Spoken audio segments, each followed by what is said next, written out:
Sekali bisa kembali ke City of Love. Saya berterima kasih buat Pastor Timothy dan Ibu Evelyn buat kesempatannya.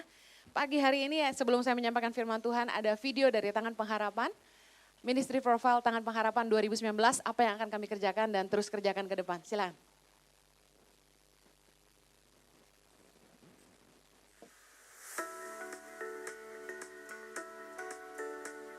Tangan Pengharapan lahir dari mimpi anak bangsa yang rindu untuk menolong rakyat Indonesia keluar dari kemiskinan. Tangan Pengharapan berdiri sejak tahun 2007 dan sudah 12 tahun Tangan Pengharapan berkarya untuk Indonesia dengan visi mewujudkan generasi dan masyarakat yang beriman, cerdas dan berkarakter untuk mensejahterakan bangsa, dan misi membantu setiap orang menemukan potensi diri mereka dan mengeluarkan mereka dari kemiskinan dengan memberikan solusi praktis. Tangan Pengharapan secara konsisten memberikan makanan bergizi secara gratis bagi lebih dari 5.000 anak di 70 centers yang tersebar di seluruh Indonesia. Berikut adalah program utama yang Tangan Pengharapan kerjakan untuk Indonesia. Pendidikan. Di Feeding and Learning Center, Tangan Pengharapan memberikan makanan bergizi disertai bimbingan belajar gratis. Mendirikan sekolah-sekolah PAUD untuk membantu anak-anak usia dini untuk mempersiapkan diri masuk ke sekolah dasar. Melalui Sekolah Keterampilan, Tangan Pengharapan mengajar anak-anak berbahasa Inggris dan komputer. Fasilitas pendidikan. Selain memberikan pendidikan yang berkualitas, Tangan Pengharapan juga memberikan fasilitas pendidikan berupa bangunan sekolah, buku-buku pelajaran, alat-alat tulis, sepatu, tas, dan seragam sekolah secara gratis. Program Guru Pedalaman. Sebagai kontribusi bagi dunia pendidikan di Indonesia, Tangan Pengharapan mengirimkan tenaga-tenaga pengajar berkualitas, guru-guru berstrata 1, untuk mengajar di senter-senter Tangan Pengharapan di sekolah-sekolah negeri yang kekurangan guru di pedalaman, demi meningkatkan kualitas pendidikan yang merata di pelosok Indonesia, serta meningkatkan kualitas dan teknik mengajar para guru di seluruh pelosok negeri melalui pelatihan guru, Training for Teachers. Children Rescue Home. Rumah perlindungan anak merupakan asrama bagi anak-anak pedalaman yang berprestasi, namun berasal dari keluarga tidak mampu untuk menerima beasiswa penuh dari Tangan Pengharapan. Sekolah Penjara. Khusus untuk wilayah Jakarta, Tangan Pengharapan bekerja sama dengan LPKA Salemba dan LPKA Pondok Bambu dalam mengadakan sekolah di penjara yang mempersiapkan anak-anak untuk mengikuti ujian paket ABC, keterampilan bahasa Inggris dan komputer, serta keterampilan lainnya seperti barista dan pijat refleksi, agar setelah bebas nanti anak-anak ini dapat menjadi orang yang berguna bagi masyarakat dan sebagai modal untuk hidup yang lebih baik. Pemberdayaan masyarakat. Berupaya mengeluarkan masyarakat dari kemiskinan di Pulau Timor, Nusa Tenggara Timur, Tangan Pengharapan mendirikan Life Training Center untuk melatih masyarakat mengembangkan potensi sumber daya alam dan sumber daya manusia di bidang pertanian, peternakan, peningkatan hasil tani, dan pembuatan water tank untuk menampung air hujan. Kesehatan. Pelayanan kesehatan yang belum menjangkau desa-desa terpencil di Timor NTT membuat Tangan Pengharapan mengadakan mobile clinic untuk memberikan pengobatan gratis bagi masyarakat di berbagai pelosok. Dengan program mobile klinik, Tangan Pengharapan menempuh medan yang sulit agar dapat menjangkau masyarakat di pelosok desa di pedalaman Timor NTT yang jauh dari fasilitas medis. Hal ini memudahkan masyarakat yang kurang mampu untuk mendapatkan pelayanan kesehatan secara cepat dan gratis. Life Changing Journey, sebuah program Holiday with a Mission yang terbuka untuk umum. Sebuah kesempatan untuk berbagi hidup dengan masyarakat dan anak-anak di pedalaman sambil menikmati keindahan alam Indonesia. Terima kasih kepada partners yang setia mendukung kegiatan Tangan Pengharapan melalui donasi langsung ataupun dengan membeli merchandise positif dan batik Tangan Pengharapan. Mari kita bersama-sama mewujudkan Indonesia yang lebih baik. Helping people live a better life. Segala kemuliaan hanya bagi Tuhan, amin. Saya bersyukur oleh anugerah Tuhan sudah 12 tahun Tangan Pengharapan melayani rakyat Indonesia. Sudah ada lebih dari 5.100 anak di 70 titik dari mulai Nia sampai Papua yang mendapat pendidikan dan makanan bergizi dari Tangan Pengharapan.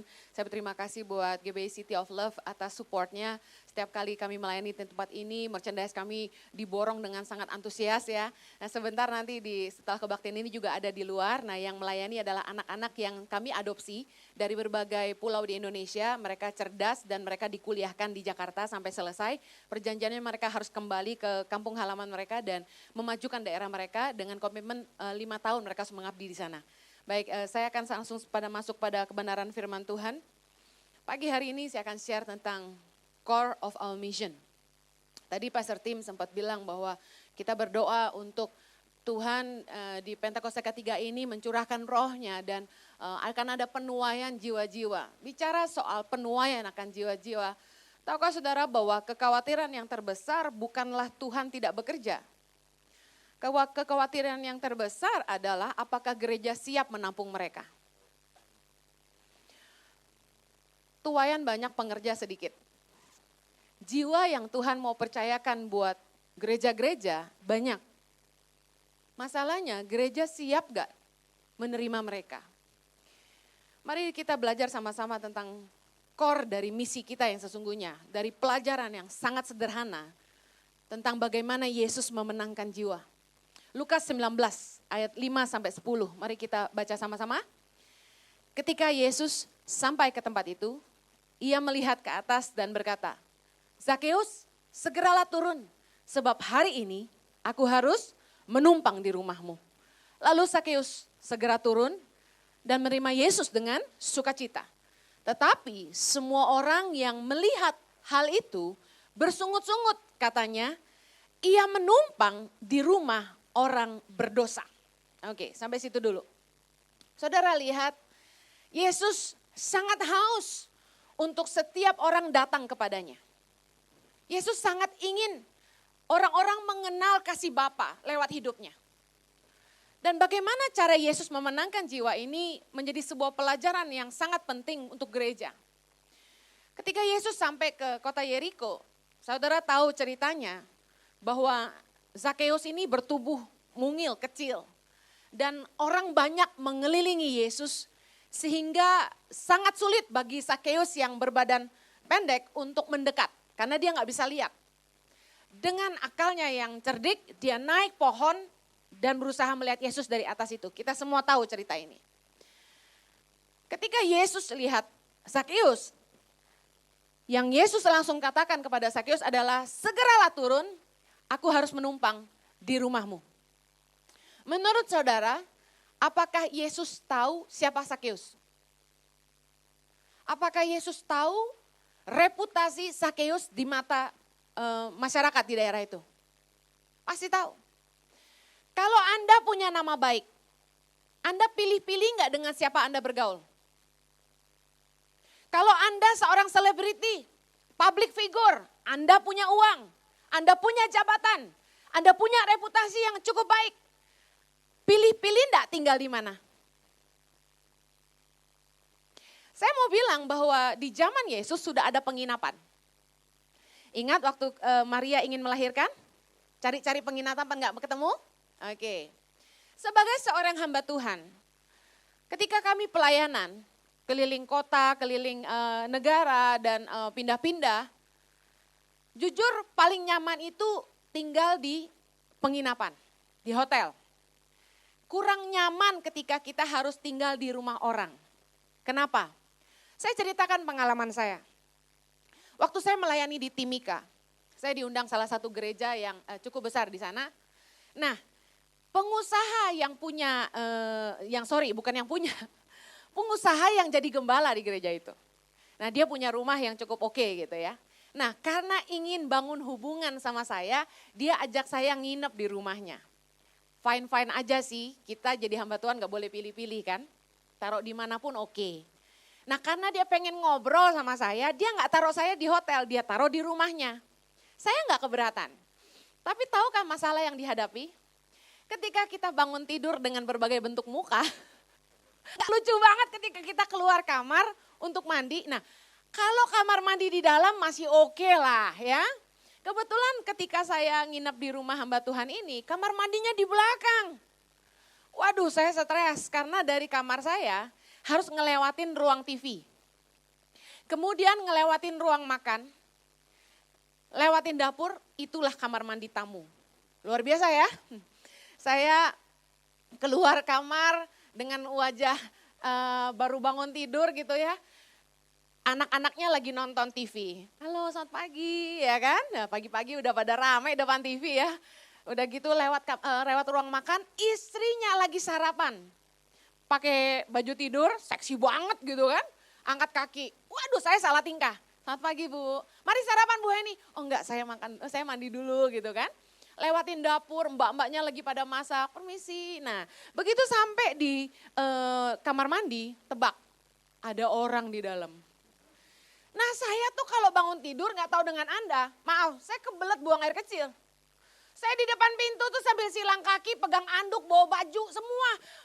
Yang kita, nggak mungkin kita keluar kamar mandi pakai anduk doang, nggak mungkin dong. Jadi perangkat-perangkat saya tuh banyak gitu loh. Saya peluk gini, kaki udah disilang, nahan, kebelet. Lama lagi yang di dalam gitu kan. Saya bilang, kayak saya ketuk-ketuk, saya bilang, belum selesai ya. Oh iya ya bu, ya bu, ya bu gitu kan. Orangnya keluar, saya cepat-cepat masuk ke dalam.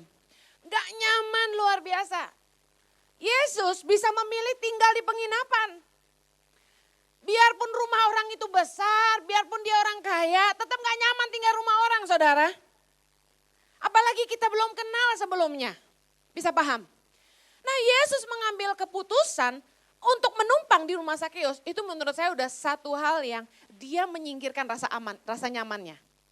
Itu yang pertama. Yang kedua, Yesus tidak mempedulikan reputasinya.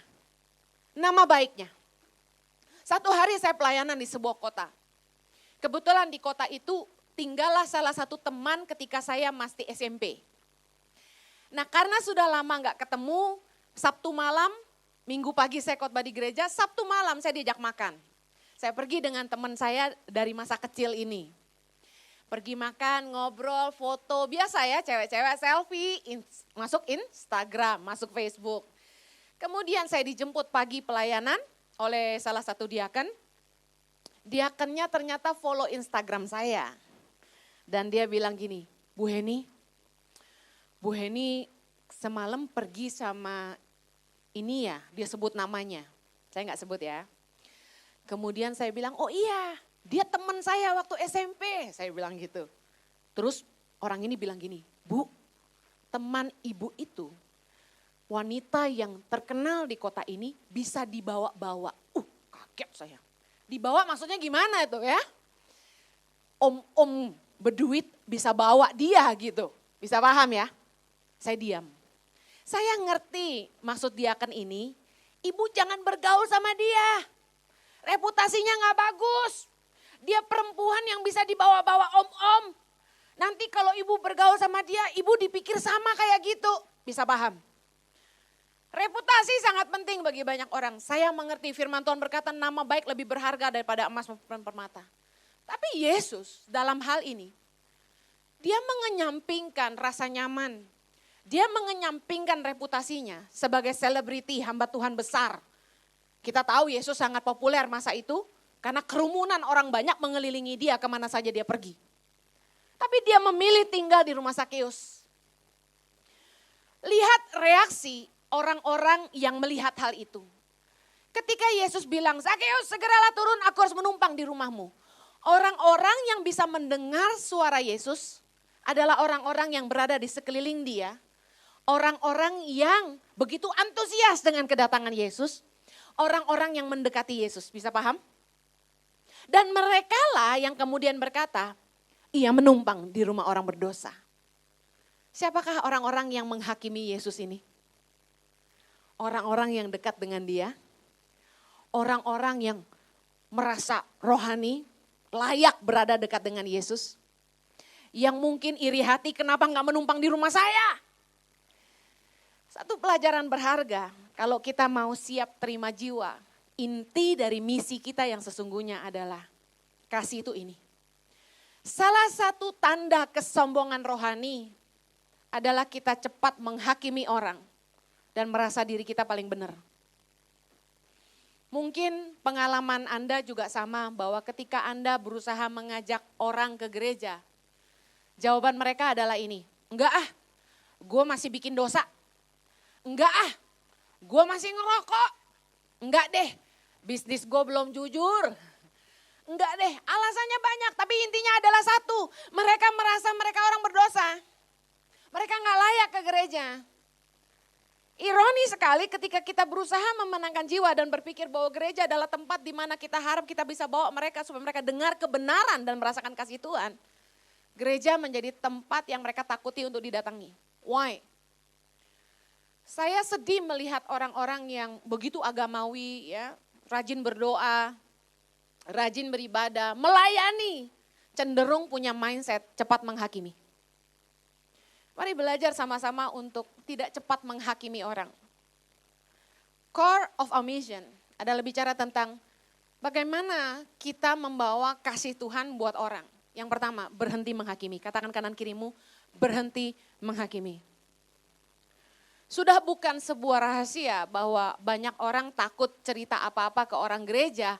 Karena gereja biasanya tempat gosip.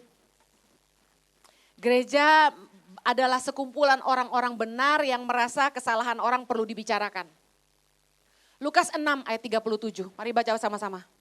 Janganlah kamu menghakimi, maka kamu pun tidak akan dihakimi. Dan janganlah kamu menghukum, maka kamu pun tidak akan dihukum. Ampunilah dan kamu akan diampuni. Janganlah menghakimi. Karena saya percaya hal terakhir yang diinginkan orang datang ke gereja adalah dihakimi kesalahannya. Lukas 19, saya lanjut lagi ke ayat 8. Ketika Yesus sampai di rumah Sakeus, saya percaya sopan santunnya orang akan menyajikan makanan dan minuman. Ayat 8 kita baca yuk. Tetapi Sakeus berdiri dan berkata kepada Tuhan, Tuhan, setengah dari milikku akan kuberikan kepada orang miskin. Dan sekiranya ada sesuatu yang kuperas dari seseorang, akan kukembalikan berapa kali lipat? 4 kali lipat. Kata Yesus kepadanya, hari ini telah terjadi keselamatan kepada rumah ini, karena orang ini pun anak Abraham. Ayat 10 sama-sama, sebab anak manusia datang untuk mencari dan menyelamatkan yang hilang. Saya nggak tahu apakah saudara punya teman yang dulu sama-sama melayani, sama-sama sungguh-sungguh ikut youth waktu muda. Kemudian dalam perjalanan waktu mereka kecewa dengan gereja, mereka mundur, mereka mulai hidupnya nggak karu-karuan, mereka balik lagi ke dunia.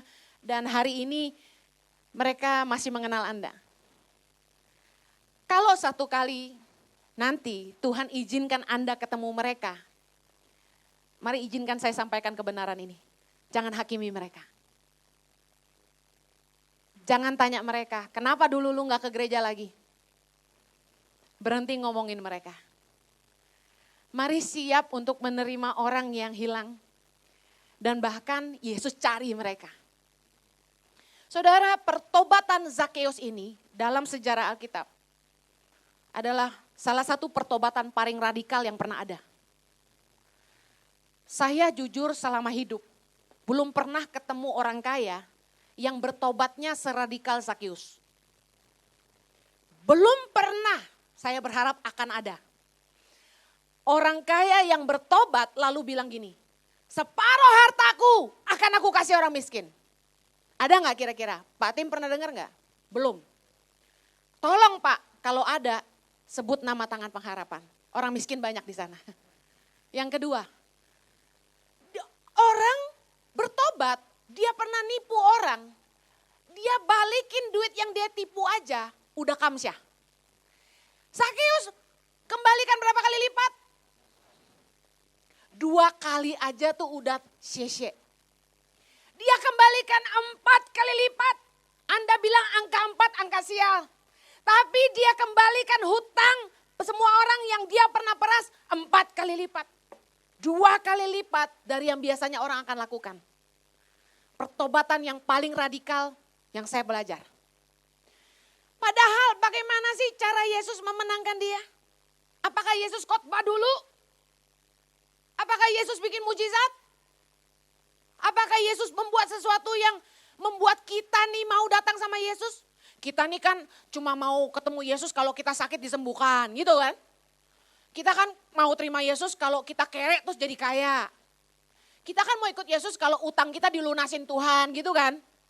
Ada sesuatu yang dahsyat dulu yang Tuhan kerja baru kita mau ikut Yesus, biasa kan gitu.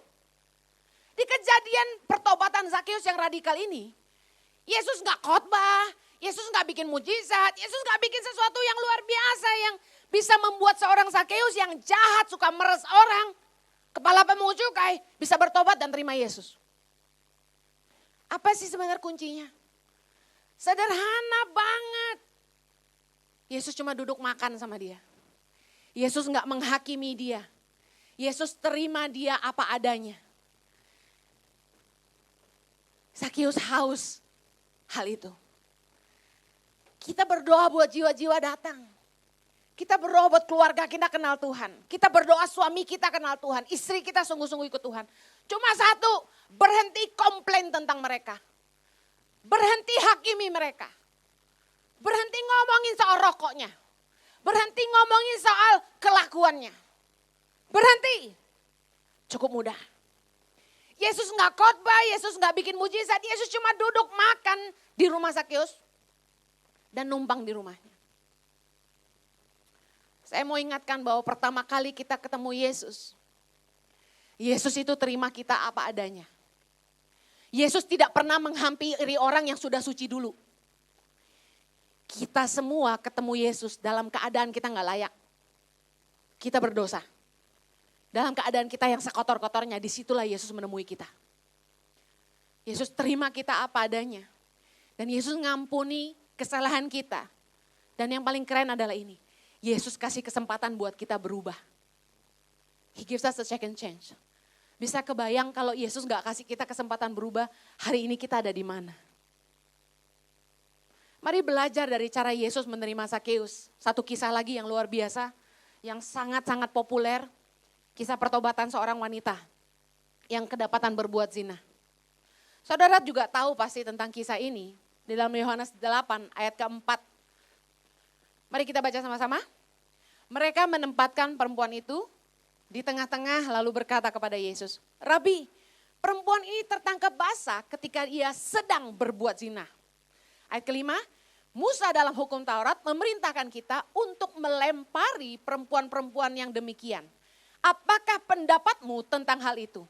Dan ketika mereka terus-menerus bertanya kepadanya, ia pun bangkit berdiri lalu berkata kepada mereka, barang siapa di antara kamu tidak berdosa, hendaklah ia yang pertama melemparkan batu kepada perempuan itu. Ayat ke-9. Tetapi setelah mereka mendengar perkataan itu, pergilah mereka seorang demi seorang, mulai dari yang tertua. Akhirnya tinggallah Yesus seorang diri dengan perempuan itu yang tetap di tempatnya. Lalu Yesus bangkit berdiri dan berkata kepadanya, hai perempuan, di manakah mereka? Tidak adakah seorang yang menghukum engkau? Ayat ke-11 jawabnya, tidak ada Tuhan. Lalu kata Yesus, aku pun tidak menghukum engkau. Pergilah dan jangan berbuat dosa lagi mulai dari sekarang. Saudara, keren gak Yesus? Mari saya ceritakan lagi flashback kisahnya. Anda tahu dalam kisah ini saya tidak bacakan ayat di mana Yesus itu ketika mereka sibuk menghakimi perempuan ini. Yesus cuma malah menulis-nulis di tanah. Perempuan ini kedapatan dikatakan firman Tuhan sedang berbuat zina. Jadi di tengah-tengah. Jadi bajunya udah gak lengkap. Mungkin malah gak pakai sehelai pun. Dan dia diseret di tengah kerumunan orang banyak. Dipermalukan dengan demikian amat sangat. Kalau kita lihat perempuan udah gak pakai baju gitu. Kita emang kayak Yesus sibuk nulis-nulis di tanah. Wah, kita langsung sibuk pelototin dong dari atas sampai bawah, dari atas sampai bawah. Boleh juga gitu kan. Pantesan laris gitu kan. Tapi Yesus malah menulis-nulis di tangan. Banyak hamba Tuhan yang mengkhotbahkan tentang what Jesus wrote on the sand. Apa yang Yesus tulis di tanah, itu yang dikhotbahin. Saya sampai penasaran, saya baca Alkitab, saya pelajari apa sih yang Yesus tulis di tanah. Enggak dicatat. Apapun yang tidak dicatat oleh Alkitab artinya enggak penting. Tapi yang dicatat itu harus diperhatikan. Yesus dikatakan 2 kali membungkuk ke tanah dan menulis-nulis. Mari lihat bahasa tubuh Yesus. Saya gambarkan dengan zaman modern sekarang ini. Saya udah khotbah sampai keringetan. Semangat 45. Anda cuek bebek sambil ngecekin Instagram. Kemarin gue posting di like gak ya? Si dia udah baca belum nih WA gue? Kok gak conteng-conteng nih? Belum buka HP nih? Ibaratnya tuh gitu. Apa artinya? Cuek bebek. Orang udah rame menghakimi perempuan itu. Yesus malah nulis-nulis di tanah. Bahasa tubuhnya Yesus tuh gini. Terserah lo mau ngomong apa aja. Yang kedua yang saya perhatikan, kenapa Yesus membungkuk dan menulis di tanah? Supaya dia gak fokus memperhatikan perempuan yang tidak berpakaian. Dia membungkuk ke bawah. Dia menghargai perempuan itu. Saudara dengar. Yesus ini ngajarin kita sesuatu yang luar biasa. Ketika kita mendapati orang berbuat salah, secara manusia kita mudah menghakimi orang. Pasti, apalagi kedapatan. Cepet banget mulut kita nih keluar dan bilang, kamu tidak kudus, kamu berzina. Cepet mulut kita. Apalagi kita punya karunia nabi gitu ya. Yang belum ketahuan aja kita udah berasa-berasa, kita udah bisa ngomong. Kamu selingkuh ya, gitu. Tapi Yesus nih keren. Udah ketahuan aja. Yesus bilang gini, kalau ada yang gak pernah bikin dosa silakan lempar batu duluan. Dan Anda tahu bahwa kisahnya ini yang meninggalkan tempat itu dimulai dari yang paling tua, yang dosanya paling banyak. Siapa sih di antara kita yang benar? Siapa sih di antara kita yang setelah terima Yesus gak bikin dosa lagi? Sama sekali. Ada? Tolong angkat tangan. Yang sejak terima Yesus bebas dari dosa. Angkat tangan. Yesus mau ingatin kita hari ini juga. Bahwa kalau ada orang yang ketahuan berbuat dosa, jangan hakimi mereka. Yang luar biasanya, Yesus bilang gini, adakah seorang yang menghukum engkau? Dia tanya sama wanita ini, ada gak yang hukum kamu? Wanita ini bilang, gak ada Tuhan. Yesus bilang gini, aku pun tidak menghukum engkau. Pergilah dan jangan berbuat dosa lagi. Kerennya Yesus gini, dia yang Tuhan aja enggak menghukum orang. Tapi kita suka hukum orang. Skors pelayanan, oke lah. Tapi dengar, sikap kita sering menghukum orang lebih kejam daripada Tuhan. Kita diskriminasi orang, kita kucilkan orang. Saya cerita kenyataan di gereja. Satu hari ada sebuah gereja yang saya layani. Ada jiwa-jiwa baru yang dibenangkan. Tapi Anda tahu bahwa pertobatan itu tidak mudah. Ngelepas rokok tuh sulit. Mungkin dia mau, tapi belum bisa. Tapi dia rindu melayani. Dia udah mulai ikut komunitas komsel. Nah, gereja itu punya aturan kalau sudah ikut di komunitas, udah boleh melayani. Ya, karena di komunitas mereka dibimbing. Dia jadi asyir, cuma asyir. Pakai kemeja putih. Kayak saudara hari ini kan, banyak yang kemeja putih. Kantongnya kan transparan tuh. Di dalam ada rokok jarum. Ketahuan dong dari luar. Transparan, dia lupa kemejanya putih. Datanglah jemaat, ibu-ibu setengah tua. Waktu salamin nggak ngelihat mukanya. Salam dengan tampang jutek ngeliatin kantongnya. Dalam hati masih ngerokok. Gitu ya. Asem, si tante asem. Masuklah ke dalam gereja. Selesai kebaktian, pendetanya dipanggil. Kayak pastor Tim Dingin. Pak, saya mau bicara. Wah, keren. Pastor, kenapa orang masih ngerokok udah boleh jadi asyir?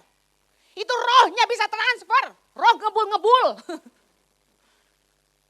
Si pendetanya santai banget, cuma ngomong gini. Oke. Apakah setelah terima Yesus, tante gak pernah bikin dosa lagi? Tantenya diem. Orang ini mau melayani. Izinkanlah dia bertumbuh di sini. Orang kalau udah bertumbuh dan ngerti kebenaran, nanti lepas sendiri. Amin. Yang penting kita jangan cepat menghakimi. Tiap gereja punya aturan yang berbeda. Mungkin kalau pastor Tim mungkin gak akan ngizinin sama sekali sampai rokok Anda lepas. Tapi yang saya pelajari adalah gini. Kita sering sebagai orang yang merasa kita sudah dibenarkan, kita cepat banget menghakimi orang karena merasa diri kita benar. Orang yang biasanya paling banyak berdoa, paling ngerti ayat, paling rajin pelayanan, itu biasanya paling cepat menghakimi orang. Merasa diri udah paling kudus. Saya mau ingatkan sekali lagi dalam Roma 14 ayat 13. Karena itu janganlah kita saling menghakimi lagi. Tetapi lebih baik kamu menganut pandangan ini. Jangan kita membuat saudara kita jatuh atau tersandung. Saya mau ingatkan, justru roh penghakiman di gereja yang sering jadi batu sandungan untuk orang lain datang ke gereja. Orang jadi takut ke gereja karena takut dihakimi. Padahal kalau ada orang yang mau sampai ke gereja, kita harus bersyukur. Kenapa? Berarti dia mau cari Tuhan. Amin. Kenapa kita jadi sering menghalangi orang cari Tuhan karena penghakiman kita? Justru menurut saya gereja tuh harus siap menerima orang-orang berdosa. Harus siap.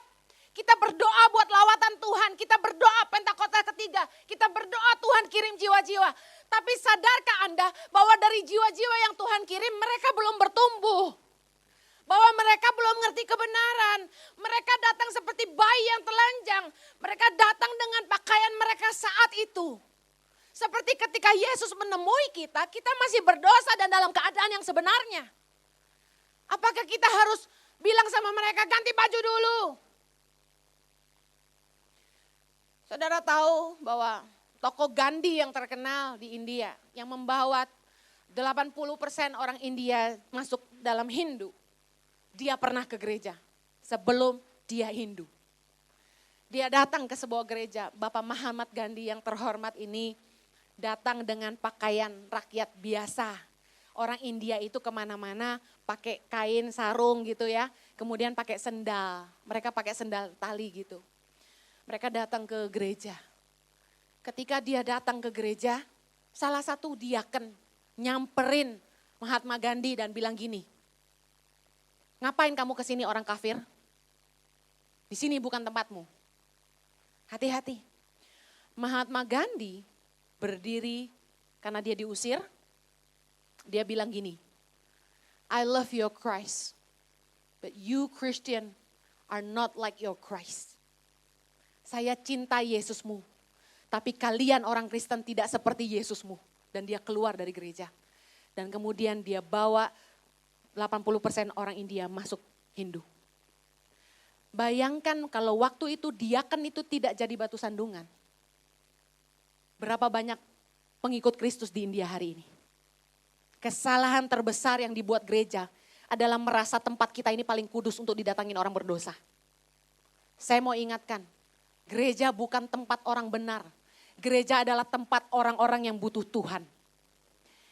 Tempat orang benar itu di sorga. Terbukti benar, dia masuk sorga. Kalau kita merasa kita benar-benar orang benar, hati-hati, kita akan check out segera. Karena tempat kita bukan di sini tapi di sorga. Selama orang masih mau datang ke gereja, kita harus bersyukur bahwa penuaian mulai terjadi.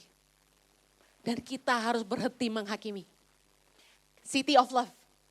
Kasih itu lawannya menghakimi. You cannot love people if you judge them. Berhentilah menghakimi. Suamimu yang gak pernah berubah, berhenti menghakimi. Dan mulai dikasihi. Istrimu yang gak pernah berubah, berhenti komplain sama dia. Mulailah mengasihi. Saya percaya sebentar lagi lawatan Tuhan terjadi di rumah tanggamu masing-masing. Katakan amin. Be religious enough to love people and to forgive errors. Yang terakhir, kunci dari misi kita adalah membangun hubungan.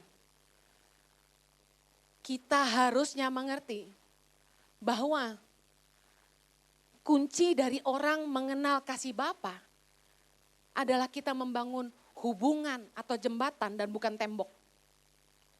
Untuk membangun hubungan ini beberapa hal dilawan sama Yesus.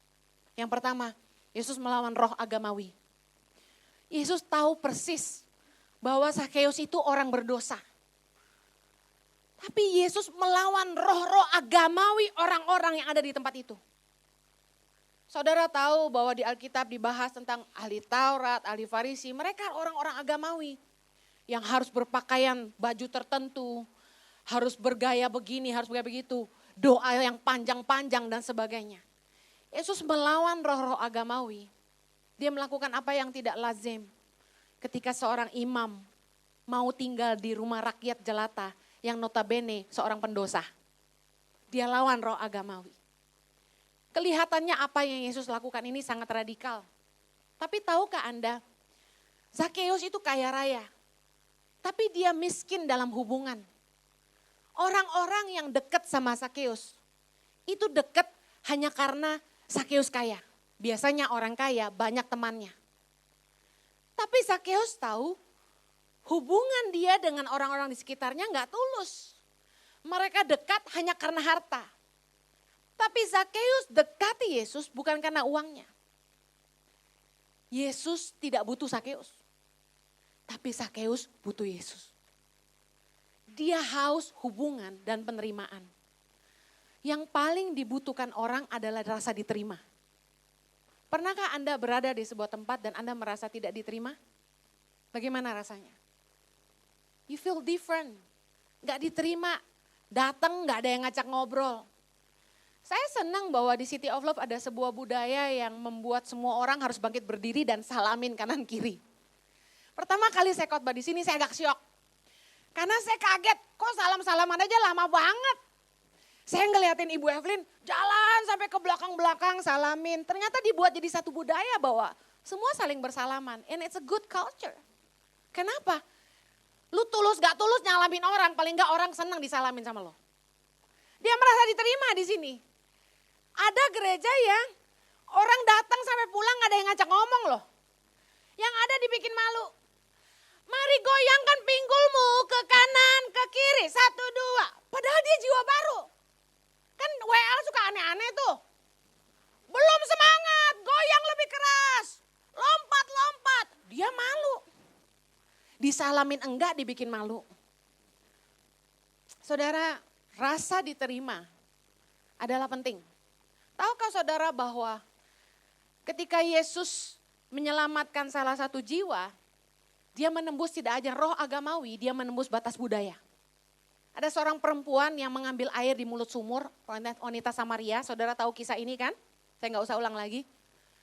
Wanita ini sampai bingung, Yohanes 4 ayat 7. Kata Yesus kepadanya, berilah aku minum. Kemudian ayat 9, perempuan Samaria itu bilang sama Yesus gini, masakan engkau seorang Yahudi minta minum kepadaku seorang Samaria?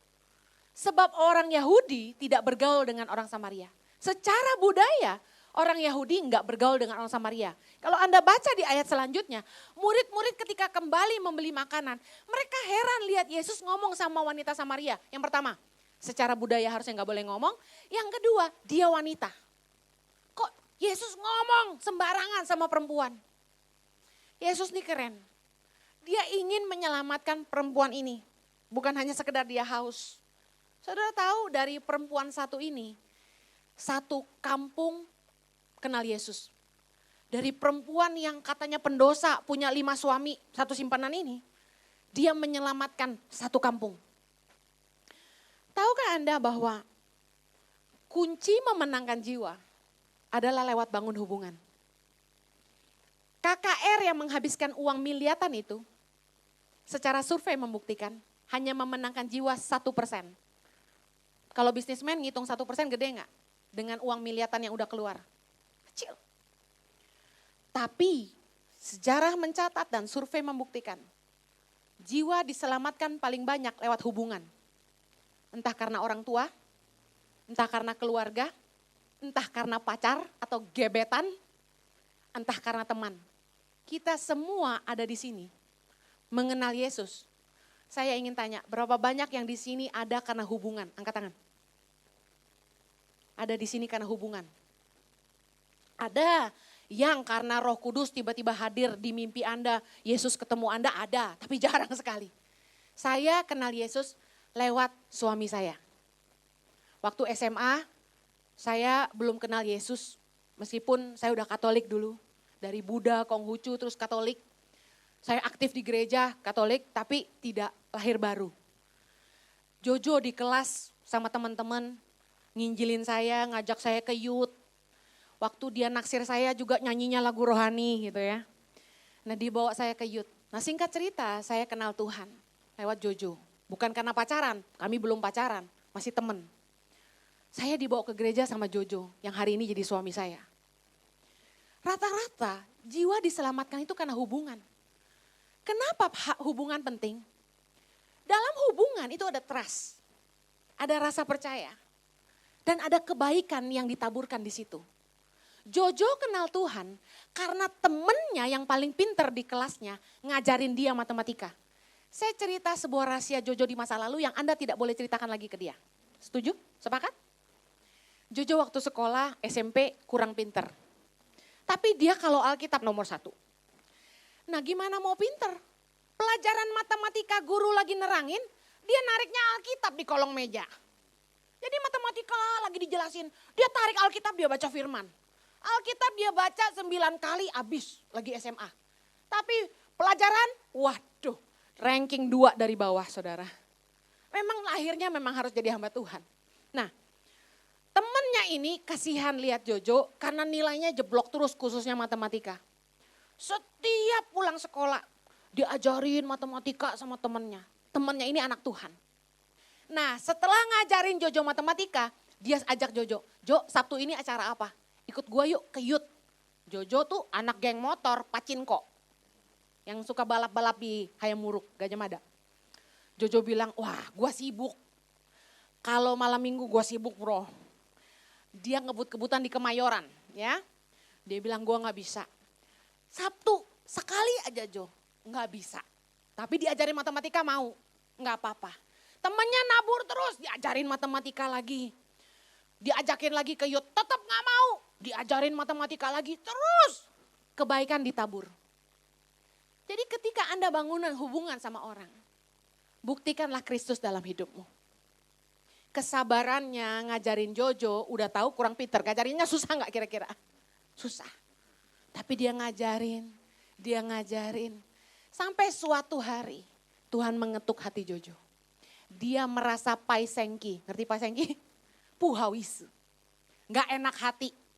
Diajak terus gak mau. Giliran matematika diajarin mau. Jadi karena sungkan dan tidak enak, Jojo menerima ajakannya. Satu hari Jojo pergi ke Yud. Ya udah deh, gue ikut. Gereja Baptis di Gunung Sahari, dia pergi. Sekali-kalinya dia datang, yang khotbah bule. Nah loh, saya percaya temennya tuh udah patah arang. Karena bahasa Inggris Jojo mana ngerti gimana mau terima Injil, bener gak? Tapi Tuhan tuh luar biasa. Sekali-kalinya Jojo datang ke itu Yud. Hamba Tuhan bule ini dengan diterjemahin, tantang terima Yesus. If you wanna receive Jesus as your Lord and Savior, come forward. Si Jojo bilang, gua gak bisa tahan kaki gua maju katanya. Maju ke depan ditumpang tanganin sama pendeta bule. Langsung geleper-geleper nangis gak karuan terima Yesus. Saya mau bilang, hubungan yang terbangun adalah kunci memenangkan jiwa. Anda ingin menyelamatkan orang? Bangunlah hubungan. Kita diajarin dari dulu. Terang dan gelap gak boleh bersatu. Ini bicara soal pernikahan. Tapi berteman pun kita pilih-pilih. Yang terang kumpulnya sama yang terang. Karena kita pegang prinsip bahwa pergaulan yang buruk merusak kebiasaan yang baik. Itu benar. Tapi apa maksud ayat itu adalah ini. Bahwa harusnya sebagai garam kita yang memberikan rasa kepada komunitas kita. Bukannya malah kita ikut-ikutan mereka. Kita gak harus ikutan merokok untuk memenangkan mereka. Kita gak harus ikut-ikutan dugem hanya untuk memenangkan mereka. Tapi bicara soal bangun hubungan, kita menularkan rasa kita. Harusnya kita memberi kesempatan, buka hati kita untuk menjadi dampak di tengah-tengah orang yang tidak percaya. Tuhan memberi peluang itu sangat besar buat anak-anak Tuhan. Di tempat kerja, di dunia kita masing-masing, di lingkungan arisanmu. Engkau akan ketemu orang-orang yang tidak kenal Tuhan. Justru disitulah Tuhan ingin Anda bangun hubungan. Caranya sederhana, berbuat baik saja. Bawain makanan ke kumpul-kumpul. Jadi perempuan yang bisa dipercaya. Ketika ibu-ibu itu konflik sama suaminya, dia bilang jeng-jeng bisa cerita. Karena dilihat ibu sabar, bisa dipercaya, nggak banyak gosip. Nggak ada gosip bagi orang Kristen, ada amin? Bisa dipercaya, dia mulai cerita. Di situ anak Tuhan mulai pegang peranan. Kasih warna dan rasa. Ada sebuah kantor Union Space di Gedung Satrio. Salah satu yang pakai ruangan yang disewa itu anak Tuhan. Nah, yang punya Union Space kasih dia pakai cuma-cuma dengan sebuah barter. Bahwa anak Tuhan ini harus konselingin orang-orang yang datang secara free. Jadi siapa saja orang yang bermasalah di gedung itu boleh datang ketemu dia untuk cerita. Keren gak saudara? Berbagai agama, berbagai kasus. Saya rasa saatnya gereja buka hati. Jadi berkat di mana-mana, jangan hanya di gereja. Kenapa gereja tidak buka servis seperti itu? Melayani orang-orang. Ternyata katanya, begitu kita buka pintu kita, jangan pasang gini, counseling room by City of Love. Yang gak ada yang datang lah. Ini dia pakai kata lain gitu loh. Intinya gedung, ruangan apa, saya juga kurang paham bahasanya tingkat tinggi. Tapi yang datang ke situ, dari berbagai agama, dari kasus bunuh diri karena patah hati, sampai segala macam. Dilayani satu-satu. Apakah harus masuk ke gereja kita? Saya rasa enggak penting. Kalau Tuhan memang izinkan kita jadi berkat di dunia kita masing-masing. Mari bangun hubungan. Jangan beda-bedain orang. Karena kasih Tuhan melampaui segala perbedaan. Amin. Waktu saya selesai kita berdoa. Kami bersyukur Tuhan buat pesanmu pagi hari ini. Aku percaya kalau message ini disampaikan, Tuhan sedang persiapkan City of Love buat jadi wadah untuk Tuhan percayakan jiwa-jiwa. Hamba-Mu berdoa agar ketika Tuhan kirim